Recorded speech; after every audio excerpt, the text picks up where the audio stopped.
A gente tem visto no decorrer da série que há uma grande crise moral, não só no nosso país, mas no mundo. É lógico que eu conheço o meu país, eu conheço o meu estado, eu conheço a minha cidade. Então conheço pouco dos outros países. Eu não tenho dúvida que a corrupção moral está em todo lugar, em todos os países. E ao estudarmos os mandamentos, parece que alguns mandamentos, parece que eles destoam mais dos outros. Parece que, infelizmente, o não cumprimento deles está à tona, está mais visível. E eu acredito que esses dois mandamentos são um bom exemplo disso, principalmente no nosso país. Nós vivemos uma crise moral, mas infelizmente eu não quis desligar.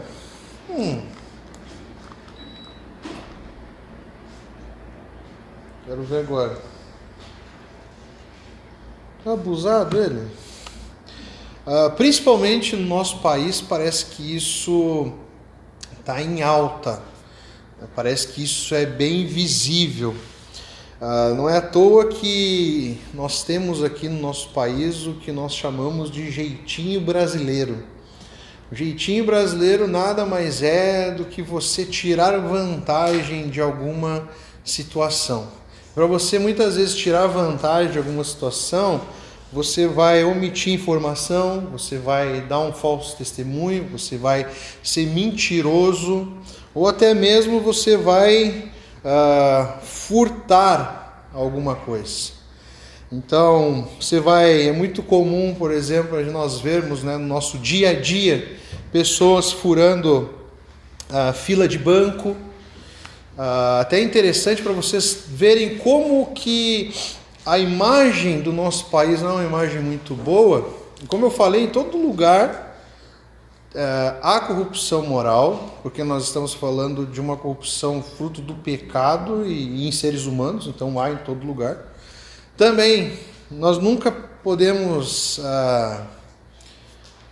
pegar isso e colocar isso como um número absoluto, vai ser sempre aquelas exceções, mas de uma forma geral, esse jeitinho brasileiro é muito comum. Vocês têm noção essa questão de furar a fila do banco? Quando teve, não sei se foi a Olimpíada ou a Copa do Mundo, a FIFA ou o Comitê da Copa do Mundo fez uma cartilha para os turistas, colocando ali algumas sugestões, alguns cuidados que eles deveriam ter aqui no Brasil. E algumas coisas chamaram atenção, foram bem polêmicas. Mas a FIFA colocou ali, o comitê, cuide, porque nem sempre se o brasileiro diz sim, é sim. Cuide se você estiver numa fila de banco, porque o brasileiro adora puxar uma conversinha para se dar bem, acabar passando na frente. Então isso é bem vergonhoso, né? Então você tem uma cartilha para que as pessoas fiquem atentas à desonestidade do povo em que o povo que está sediando um evento. E infelizmente é muito comum isso entre nós. No tempo que eu morava lá no Rio, eu sempre aconselhava, infelizmente, quem fosse lá para o Rio para não pegar de jeito nenhum táxi. Porque a tendência é que o taxista te desse ali um golpe ali de passear com você no Rio sobre trajetos que não fossem necessários, era muito grande. Aconteceu comigo, por exemplo. Então, eu tenho sotaque gaúcho, eu morava lá já, eu nunca me esqueci uma vez, eu morava para um lado do Rio, o cara começou a me levar para as praias. Aí eu vi, né? Pegou o caminho errado, eu falei para ele, olha, meu amigo, legal que você vai me levar para passear, mas eu sei exatamente o valor da corrida e eu moro lá em tal lugar. Aí ele ficou todo sem graça e tal. Em todo lugar nós encontramos esse tipo de situação aqui no nosso país. E o brasileiro ele tem um costume de apontar a corrupção lá em cima, né? A gente aponta lá para Brasília, a gente aponta para os poderes, né?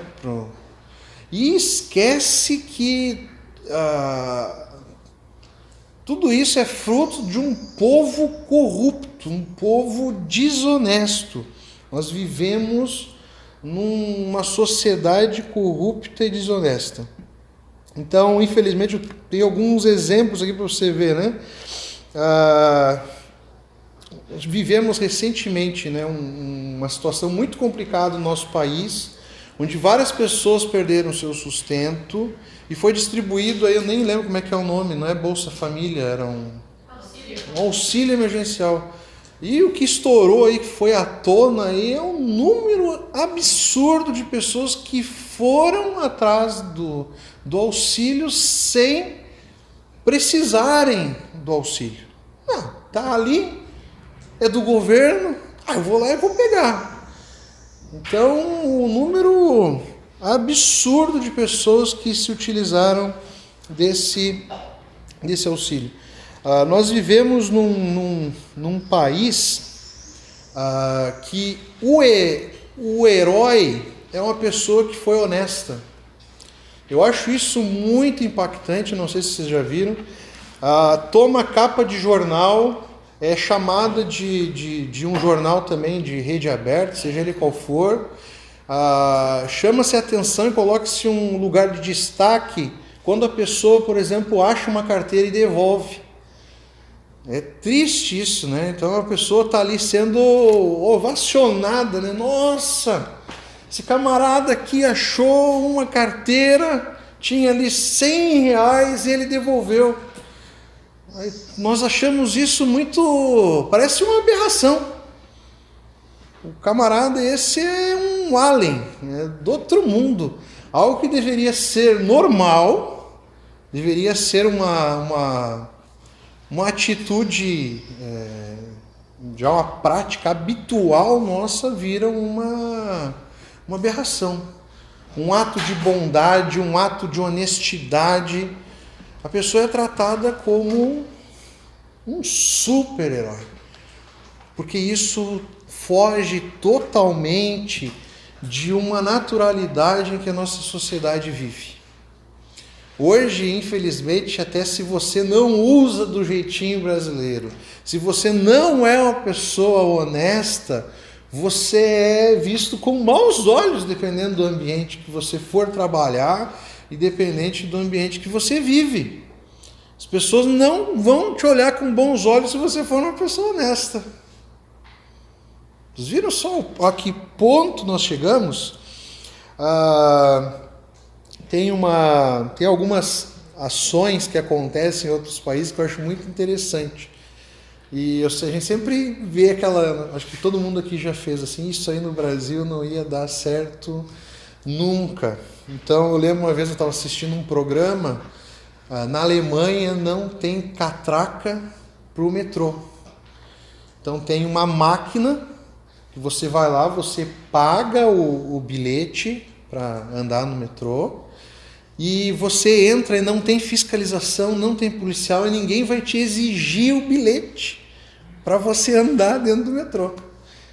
Aí você faz a conta e, infelizmente, você acha que isso aqui ia dar certo no Brasil? Então até a pessoa, é um brasileiro, né, que mostra no programa que eu estava assistindo, ele fala, gente, não tem ninguém cuidando aqui. Você vê aqui, as pessoas vão ali, compram o bilhete e entram no metrô. Eles fazem fila para comprar o bilhete para entrar no metrô. Não tem ninguém vai lá no vagão pedir o teu bilhete. E aí fica um negócio assim, parece que é do outro mundo, né? Deveria ser algo natural, deveria ser algo normal. Mas a gente olha o quanto nós vivemos num país onde a corrupção está alta. Eu vi em outro programa uma fruteira na Inglaterra, uma fruteira que a pessoa tinha várias frutas, como um cara vendia frutas e legumes, E ele deixava ali, sem ninguém cuidando, todas as frutas e legumes e uma caixinha com dinheiro. Então, o que era para fazer? A pessoa ia lá, queria uma banana, tinha o preço da banana, a pessoa ia lá, pegava a banana, botava o dinheiro ali, se precisasse de troco e tal, e estava ali o dinheiro. E as frutas ali. Aí você faz calcula, né? Aí você vai falar assim, você está vendo o brasileiro com maus olhos. Pobrezinho do brasileiro. Fizeram esse teste na prática. Botaram uma caixa em vários países, onde tinha produtos. Botaram no centro da cidade, uma caixa transparente com vários produtos e o valor. Era a mesma coisa dessa fruteira. Isso foi feito na prática aqui. Fizeram algumas capitais no Brasil, os caras levaram até a caixa. Levaram a caixa, levaram a mesinha que ficava o coisa. Levaram tudo, não sobrou nada. Se bobear, o cara abriu em outro lugar, só que aí... Nossa, rapaz... Então a gente tem até algumas frases, né, que o Brasil não é para amadores. Não é para amadores. Mas isso é triste. É triste. O ponto em que, como de novo, lembrando, não duvido que em outros países exista essa corrupção e até em alguns lugares deve existir até mais. Mas eu sou brasileiro, eu estou focado aqui na nossa sociedade, no Brasil em que nós vivemos. E isso é muito triste. Vivemos num mundo onde o levar vantagem está acima de todas as coisas. De novo, eu morei um tempo lá no Rio, eu vivi algumas coisas bem interessantes lá. Eu lembro, tem muita comunidade lá no Rio, muita favela e tal. Eu lembro quando estavam invadindo para poder tirar o tráfico, tirar os comandos que dominavam lá. Em alguns lugares, a polícia tinha muita dificuldade porque as pessoas, a comunidade não queria que os bandidos fossem presos, porque eles beneficiavam muito a comunidade. Tipo assim, eles roubavam, eles matavam um ou outro ali, mas eles não precisavam pagar luz, eles não precisavam pagar algumas coisas, eles tinham muitos benefícios, então tiveram muita dificuldade para poder adentrar esses lugares. Para vocês verem, muitas vezes em benefício próprio, nós fazemos uso, né, de uma mentira, nós fazemos uso de um falso testemunho e até mesmo de usurpar alguma coisa. Então, para finalizar essa parte, vivemos num mundo tão corrupto que até as nossas representações que deveriam ser representações de algo confiável e de honesto, nós duvidamos, nós não podemos confiar. Então, em tudo que você vai hoje, em qualquer estabelecimento, qualquer ambiente, você coloca em xeque. Então, por exemplo, eu trago isso para o mundo das igrejas, do mundo dos pastores.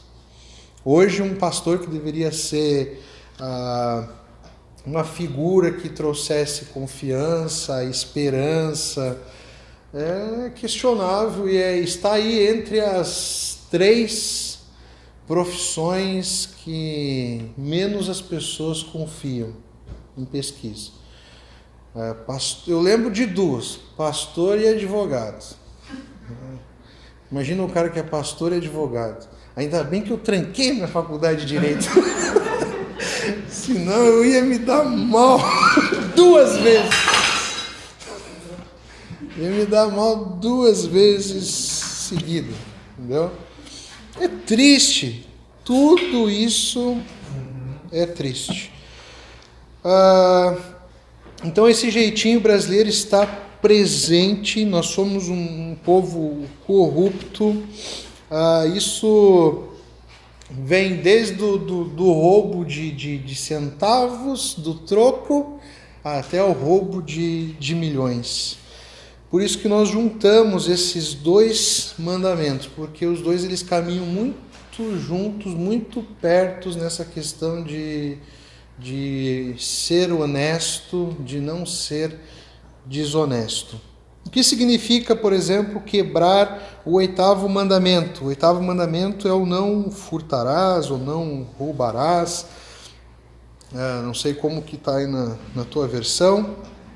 É muito comum, de novo, nós limitarmos o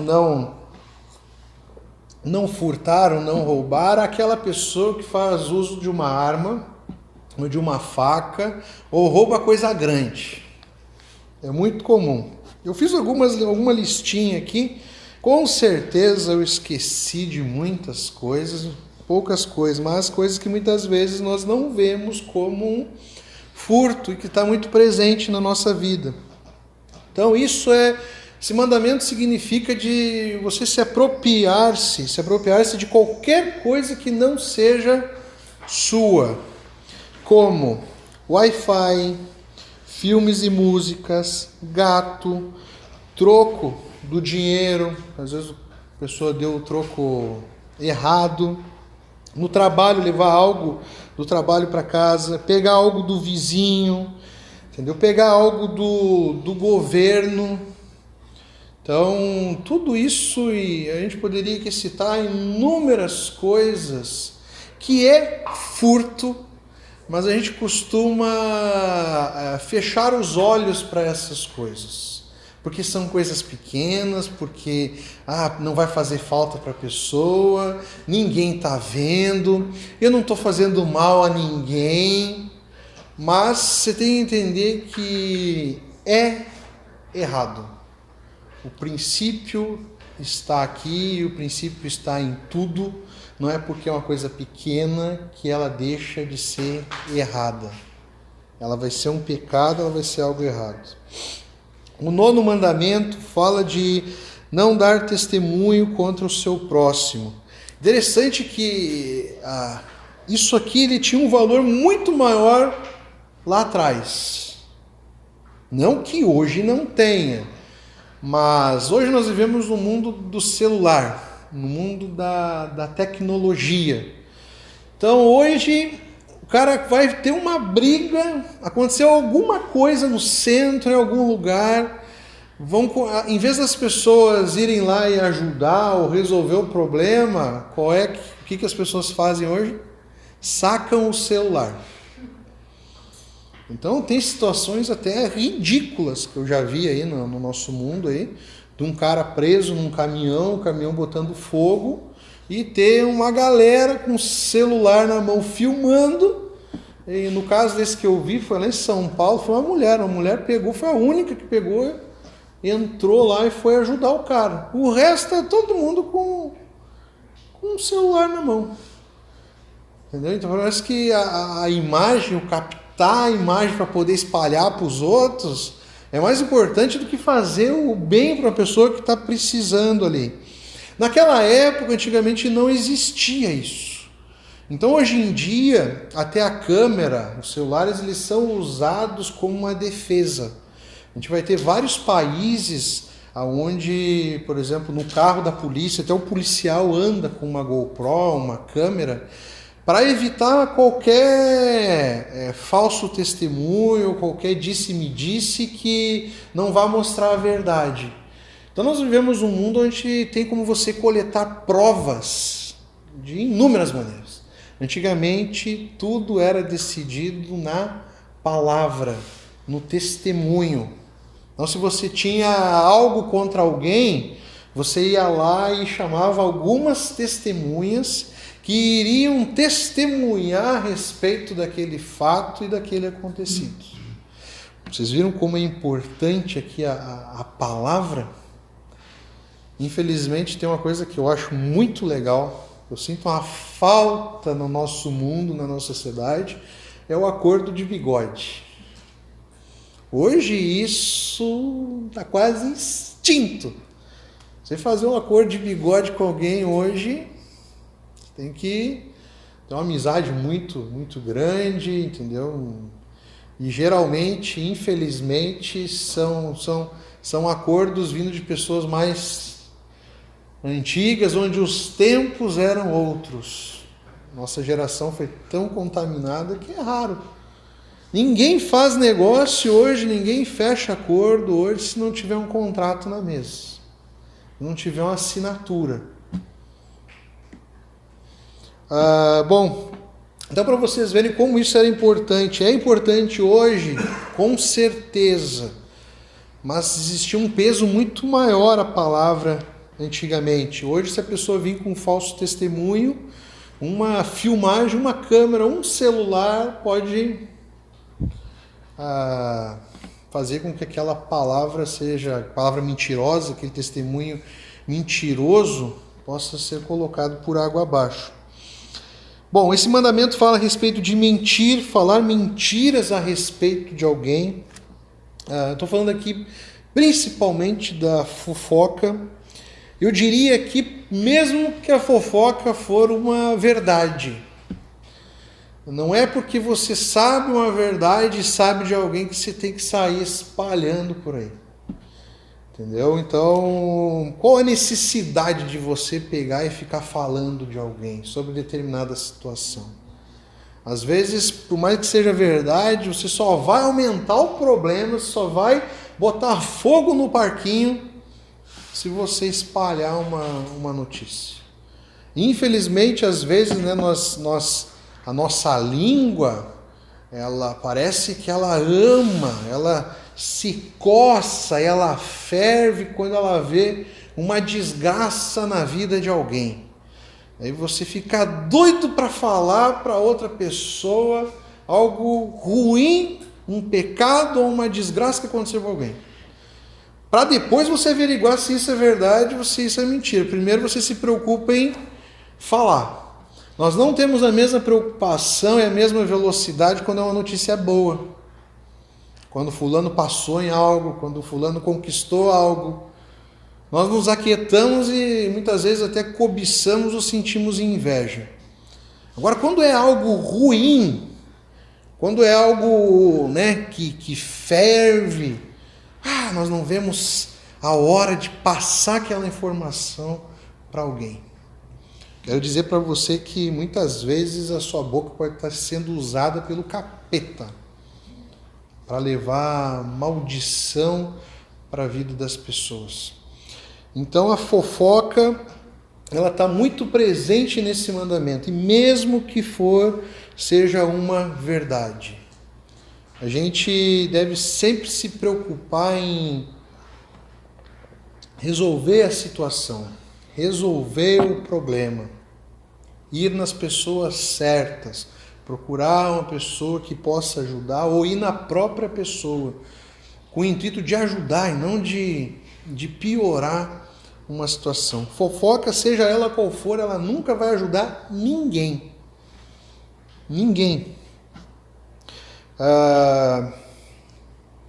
Outra coisa a respeito do falso testemunho, quando nós mentimos o parentesco, né, para ser sócio de um clube, ganhar, ou se não para ganhar algum benefício em algum lugar. Quando nós manipulamos os fatos, você não precisa nem mentir, mas o fato de você ocultar a verdade e manipular a situação para que algo ou alguém seja beneficiado. Eu era mestre em fazer isso com os meus pais. Usar da manipulação dos fatos para poder ganhar uma saída ou para poder ganhar alguma coisa. Não, mas mãe, fica tranquilo que aquele lago lá que eu tô indo é rasinho pra caramba. Na parte que nós entramos, rasinho. Eu nunca fui numa parte muito funda. Aí você vai, né, elaborando. Não é perigoso, mãe. Eu nunca vi nada, entendeu? A gente vai usando, né, de palavras, né, de situações para poder manipular alguma coisa. Quando nós inventamos histórias para nos promover ou para ganhar vantagem em alguma situação, quando nós escondemos a verdade para tirar vantagem, quando nós consentimos a respeito de algo errado, entendeu? Não foi você que mentiu, mas você consentiu com a mentira de alguém. Você não fez nada para que a verdade fosse trazida à tona. Eu não sei se isso aqui existe ainda, mas eu lembro na época que eu era menor, vivenciava isso. Mentia a idade do filho na roleta do bus, né? Então, até na minha época era até 5 anos, acho que dava para você passar por debaixo da roleta. Aí era muito engraçado, né? O cara lá é maior que eu, né? Eu tenho 5 anos. Passava por debaixo da roleta, né? Aí tinha algumas situações, né, que o guri falava pra mãe, né? Não, mas eu já sou velho. Te agacha e passa, não fala nada. Eu lembro uma situação que o guri não passava de jeito nenhum, a mãe empurrando. Depois ele tentou passar pela aberturazinha e também não dava. Eu já fiz isso, já fiz até de ir na frente eu participava de uma ação duplamente errada. Quando ficava longe do expediente, a roleta era só atrás, aí o motorista te oferecia você pagar menos para poder entrar pela frente. Aí o dinheiro ficava com ele, você pagava menos e a roleta, depois eu ia lá ainda e girava a roleta para poder ser contabilizado ali e tal. Errado. Hoje em dia é muito comum fake news, entendeu? As notícias que não são verdadeiras e são espalhadas por aí. Também é uma forma de nós pecarmos a respeito desse mandamento. E a gente poderia ficar aqui citando inúmeras coisas. O fato é que todos nós fomos, em algum momento, um ladrão ou um mentiroso. Em algum momento nós já caímos aí ou estamos ainda caindo. Ou seja, nós quebramos esses 2 mandamentos. Então, nós somos ou podemos estar sendo desobediente à lei do Senhor. A Bíblia traz um exemplo de um personagem. Eu não vou ler toda a história dele, mas se você quiser ler depois um pouco mais a respeito da história dele. A história dele começa lá em Gênesis 25, começa lá no 25, e a história dele vai até o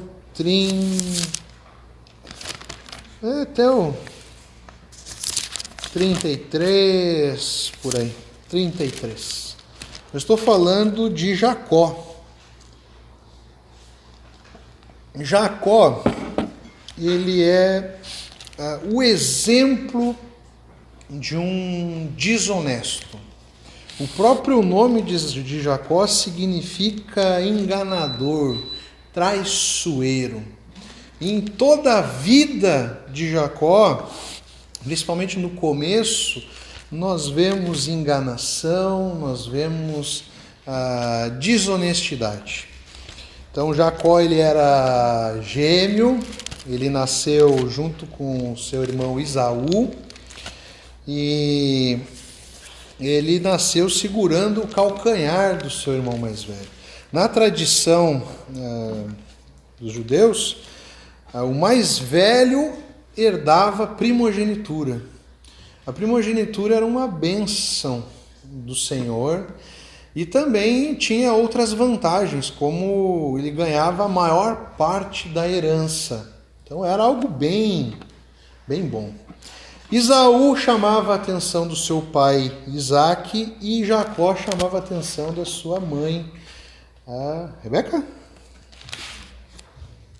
Esqueci agora o nome da mãe. Rebeca, né?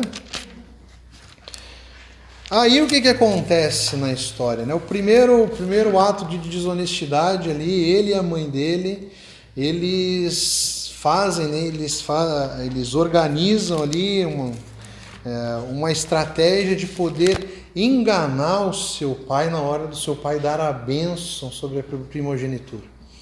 Então ele pega, se veste, Esaú conta a Bíblia ali que ele era um cara mais peludo e Jacó era um cara que não tinha pelos. E eu acho que Esaú deveria ser muito pelo, porque eles usaram peles de animais, entendeu? Tony Ramos acho que ia passar vergonha, entendeu? Então eles pegaram peles de animais para poder enganar o pai. O pai já estava avançado de idade, já estava cego. Mesmo assim, o pai desconfia ali na hora de dar a primogenitura, mas Jacó passa na frente, engana o seu pai. E você vê também uma desonestidade na mãe de Jacó, na vida de Jacó. Depois Jacó ele usa de um guisado para poder passar a perna no seu irmão Esaú. Seu irmão estava caçando, não conseguiu pegar nada, estava com fome, e ele ali faz o irmão dele trocar essa primogenitura por um prato de lentilhas. Eu acho que esse prato, até hoje, se tem uma coisa que eu gostaria de comer que foi feita na Bíblia, é esse prato, e é uma delas, né? Depois, e aí, por causa disso, Jacó tem que fugir. Ele foge do seu irmão, porque o irmão dele queria matar ele. Aí depois, Jacó encontra uma família, honesta pra caramba. Seu sogro Labão enganou ele. Ele se apaixonou por Raquel. Ele viu Raquel no poço, foi amor à primeira vista, se apaixonou por Raquel, quis casar com Raquel. Mas para poder casar com Raquel, seu sogro Labão disse que ele deveria trabalhar 7 anos para poder casar com Raquel. Chegou no dia do casamento, embebedaram Jacó, e Raquel não era a filha mais velha. E na tradição, é a filha mais velha que deveria casar primeiro. Então houve ali uma falcatrua ali de Labão ali. Só que daí chegou no dia do casamento, da festa. O casamento sempre se deu com a prática sexual. Então, na hora que o casal ele tivesse a prática sexual, era selado o casamento. Aí não tinha mais volta. E conta a história que Raquel era muito bela, chamava aos olhos. E a irmã, não é à toa que ela estava meio encalhada, pobrezinha, ela não era muito linda. Apesar que o texto fala que ela era feia. O texto fala que ela... O texto. Mas você que é feio, fique tranquilo que sempre tem uma chinela havaiana, né, para um pé descalço. Eu sou exemplo disso, né? E orei muito. Quem entender aí, depois eu explico essa analogia do orar. A Pri, eu acho que ela orou muito pouco, entendeu? Eu orei demais. Bom, mas o texto fala ali que ela não era muito bela. E aí, na noite ali, né, bebedaram ali o Jacózinho e tal. Na hora de entrar para a barraca lá, para selar o casamento, Jacó não viu nada. Não viu que era Lia. E acabou casando. Ficou indignado. E ele queria, naquela época, você poderia casar com mais gente, né? Ter mais de uma mulher. Ele queria casar com Raquel. Caiu na lábia do sogro. Foi enganado. Sofreu do próprio veneno. Aí o sogro falou assim, não, tudo bem, pode casar com a Raquel, mas tem que trabalhar mais 7 anos. Aí, 14 aninhos aí pro Jacózinho. Aí o Jacó tá. Depois, mais pra frente, nós vamos ver lá que Jacó meio que dá um nó de novo no seu sogro, contando também com a graça de Deus, mas ele acaba investindo mais nas suas ovelhas do que nas ovelhas do sogro. Ele usou lá uma espécie de vara lá, que era um afrodisíaco lá, fez com que as suas ovelhas tivessem... Como é que é a expressão exata ali das ovelhas, ali para mim não falar outra palavra? Cruzarem, né? Pode ser? As ovelhas começaram a cruzar com mais velocidade, né? Enquanto o rebanho de Labão não prosperava como o rebanho do Jacó. De novo, houve aí mais um golpe de Jacó. Ele foge de Labão, porque Labão já não estava satisfeito com isso. A sua esposa também entra na brincadeira e furta algumas coisas e uns ídolos e deuses que o pai dela tinha em casa. E Jacó pega e foge de Labão. A gente só vê enganação. Eles tinham um cara que vivia de acordo com o seu nome, era Jacó. Aí tem um episódio muito interessante na vida de Jacó, que ele luta com um homem ou um anjo que representava a Deus ali. Ele tem uma luta com esse homem. É uma luta feia, eles viraram a noite lutando. O interessante, quando a gente vai ler a história ali, dessa luta, dessa guerra ali que ele teve ali com o anjo, ele não é morto, mas ele sofre uma dor, ele sai mancando daquela batalha ali na coxa, ele sai com, sei lá o que o anjo, aquele homem fez ali na sua perna. E o mais interessante é que aquele homem pergunta para Jacó: qual é o seu nome? Como você se chama? Ele responde para o anjo: meu nome é Jacó. Mas o nome era muito forte, ele tinha uma importância muito grande naquela época, como a gente já viu aqui. Os nomes tinham significados, eles importavam para Deus. É como se ele estivesse respondendo ali: eu sou o enganador, eu não sou o Jacó, eu sou o enganador. Interessante que desse episódio, desse fato ali, Deus ele pega e troca o nome de Jacó. Ele dá o nome de Israel para Jacó. Ele ganha ali uma nova identidade. Ele ganha ali uma nova história. Ele ganha ali uma nova trajetória. E isso é muito importante e tem muito a dizer. Ali nessa história, ali nesse episódio, ele se encontra com Deus, ele se encontra consigo mesmo, e logo depois ele vai se encontrar com o irmão dele.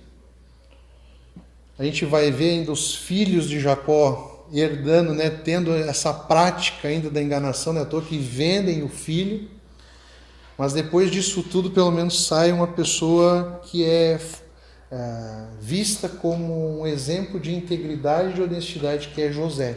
Mas aí já é outra história. O interessante é que quando as pessoas mentem, quando nós mentimos e quando nós furtamos, muitas vezes nós temos essa prática para nós não nos machucarmos e para nós não nos ferirmos. Só que acaba acontecendo o contrário. Nós só nos machucamos e só nos ferimos quando nós somos mentirosos e quando nós somos desonestos. E vamos indo até um ponto onde nós ficamos sozinhos.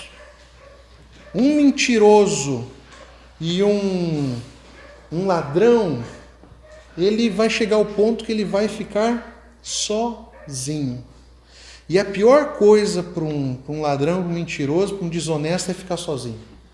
Porque ele não tem mais quem olhar e não tem mais quem furtar e com quem mais ele ser desonesto.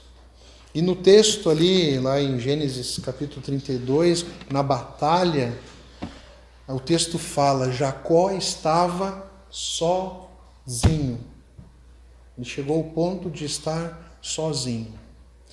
Essa vida de mentira, de desonestidade nos leva para longe de Deus, nos leva para longe das pessoas, nos isola. Muitas vezes nós temos essa atitude, para evitarmos feridas e sofrimento, mas é algo que nós vamos só aumentando na nossa vida. E vamos vivendo no meio de desgraça. Olha a vida de Jacó, a mãe enganadora, aonde ele foi tinha enganação, ele experimentava do próprio veneno. Eu nunca vou me esquecer, eu dei o exemplo negativo dos táxis, Uma vez eu conversando com um taxista, lá no Rio também, e eu falei para ele o quanto era difícil pegar um táxi ali justamente por essa situação. E ele não era, pelo menos não falou para mim que era cristão, mas ele me deu um testemunho. Ele falou assim: rapaz, você sabe que eu era desonesto pra caramba. Às vezes chegavam os turistas aqui e pelo sotaque eu já sabia de onde o cara vinha. Uma corrida que era R$15, eu fazia ele pagar 200. Uma corrida que era 30, eu cobrava 400. Às vezes era para andar 1 quilômetro, eu fazia uma viagem na cidade. Eu enganava de tudo que é jeito. Só que sabe o que acontecia? Eu nunca tinha dinheiro. Eu roubava, mentia, mas nunca tinha dinheiro. Pelo contrário. Só acontecia desgraça e eu caía em outras ciladas e outras armadilhas. Ou seja, ele colhia aquilo que ele plantava. E aí ele fala, no testemunho dele: eu decidi mudar. Hoje eu só falo a verdade. Ganho muito menos, mas eu tenho muito mais. O dinheiro que eu ganho é honesto, o dinheiro que eu ganho é correto, mas eu tenho sempre o meu dinheirinho aqui. E eu estou fazendo bem às pessoas. Sem falar no fato que ele falou ali que ele já não era visto com bons olhos, as pessoas já escanteavam, já sabiam que ali com ele não podia, ninguém retornava para pegar uma corrida. Todo pecado ele vai trazer consequências, toda prática errada. Todo pecado ele vai nos levar para longe de Deus, ele vai nos trazer consequências. A vida do mentiroso, a vida do ladrão é a solidão. A consequência é a solidão. Sofrimento e muitas marcas. E é necessário, muitas vezes, para nós termos uma nova vida e uma nova identidade, é necessário esse encontro com Deus, e às vezes é necessário que Deus venha e nos machuque. Deus, às vezes, ele precisa nos quebrar ao meio. Ele precisa vir, fazer que nem ele fez com Jacó, pegar nossa perna, nossa coxa, seja lá o que for, torcer, para que a gente veja quem nós somos e quem ele é. Jacó, ele teve uma luta com Deus, mas ele ganhou aqui uma nova identidade. Você precisa entender que a vida com Deus, a vida de identidade com Deus, não condiz com práticas de pecado. Seja o pecado que for. Tem o Novo Testamento, lá em Efésios 4, 22 ao 28, Paulo vai falar acerca desses 2 mandamentos aqui também. Entre outras coisas, ele vai dizer lá: quanto à antiga maneira de viver, vocês foram ensinados a despir-se do velho homem que se corrompe por desejos enganosos, a serem renovados no modo de pensar, a revestir-se do novo homem, criado para ser semelhante a Deus em justiça e em santidade provenientes da verdade. Portanto, cada um de vocês deve abandonar a mentira e falar a verdade ao seu próximo, pois todos somos membros de um corpo. Quando vocês ficarem irados, não pequem. Apaziguem a sua ira antes que o sol se ponha, e não deem lugar ao diabo. O que furtava, não furte mais, antes trabalhe fazendo algo de útil com as mãos para que tenha o que repartir com quem estiver em necessidade. Não faz parte da vida de um nascido de novo, não faz parte da vida de um homem que quer ser a imagem e semelhança de Deus, não faz parte a vida de pecado, não faz parte a vida de mentira, não faz parte a vida de furto. É inconcebível. Se nós temos a imagem e semelhança de Deus, se nós nos revestirmos é como se estivesse se vestindo da roupa de Jesus, que traz a imagem e semelhança de Deus. Quando você se depara com a mentira e com a verdade, você tem que ir aonde? Na verdade. Por mais que ela doa, não existe mentira boa. Às vezes nós caímos nessa, né? Não, mas é uma mentira que vai fazer bem. Se eu falar a verdade vai machucar. Que verdade maior que machuque mais do que o Evangelho? Quando nós somos apresentados ao Evangelho, o Evangelho nos machuca. Ele é comparado na palavra de Deus com uma espada. Não sei você, mas uma espada que adentra o coração não é algo bom, agradável. Porque é verdade. É uma luz que entra num coração totalmente escuro e pecador. Jesus sempre vai ir pela verdade. Se nós queremos ser a imagem e semelhança dele, nós devemos ir atrás dele. Porque senão nós estaremos indo na mentira sozinhos, por conta própria. O chamado de Deus é um chamado à santidade. Um chamado de Jesus é um chamado à santidade e à verdade. A verdade muda, a verdade transforma, a verdade é algo de Deus. Nós somos frutos da verdade. Nós nascemos de novo e somos regenerados pela palavra de Deus, que é a luz para o nosso caminho, que traz a verdade para a nossa vida. É inconcebível nós vivemos um mundo de mentira. Nós caímos muitas vezes nessa, né? Mas esse furto, essa mentira não vai prejudicar ninguém. Olha para vocês verem como é a sociedade, o nosso mundo. Tem um herói antigo já, que ele é conhecido pelo furto, mas ele é elogiado, engrandecido pelo fruto. É o Robin Hood. Entendeu? Que ele roubava dos ricos para dar aos pobres. Tá errado! É ladrão! Tá errado, é ladrão. Teve uma série que fez um sucesso muito grande aqui no Brasil. Ela não, olha só para vocês verem, né? Ela não fez sucesso em lugar nenhum quase. Na Espanha, onde ela foi produzida, ninguém sabia dessa série. La Casa de Papel. Casa de Papel. A história, a estratégia ali do professor e dos seus... Como é que a gente chama ali? Da sua gangue ali, da sua galera... Era roubar um banco, a Casa da Moeda da Espanha, se não me engano. E a estratégia deles era a seguinte: fiquem tranquilos, o povo vai estar do nosso lado, porque nós estamos roubando do Estado, nós estamos roubando do governo. E é o que acontece na série. Eles são transformados em heróis, em super-heróis, por causa que eles estão furtando o dinheiro da Casa da Moeda. E viu como as coisas são distorcidas? Quantas vezes nós estamos olhando um filme, uma série, nós estamos torcendo para os bandidos? Já parou para pensar nisso? Na Casa de Papel, tu está torcendo para o bandido. Quem nunca olhou Robin Hood, né, e não se encantou, né? Isso, rouba mais, rouba mais, rouba mais, rouba mais.